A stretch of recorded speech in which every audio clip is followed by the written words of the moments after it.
Bank of Canada just released its interest rate decision, increasing interest rates yet again by 25 basis points, taking the trend-setting rate to 5%. That's the highest level that we have seen in this country since 2001.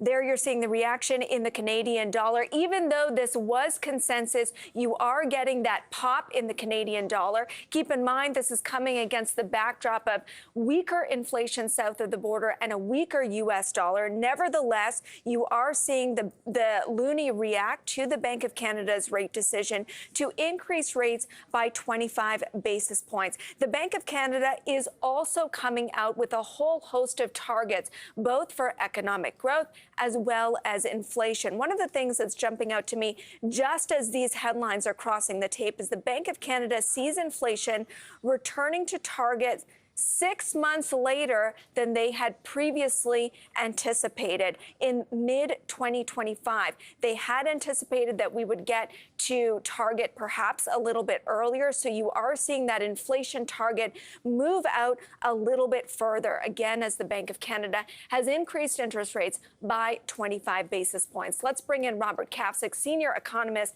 at BMO Capital Markets, and Jim Thorne, chief market strategist at Wellington Altus Private Wealth.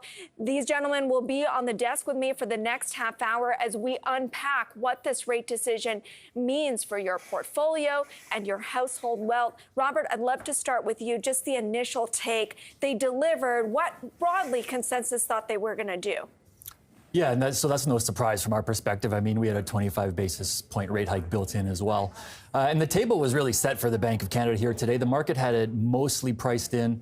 Some of the trends we've seen on the ground in the economy the last, 3 to 6 months as the Bank of Canada was on pause and then came off the sidelines again, kind of just reinforced the fact that policy probably wasn't tight enough.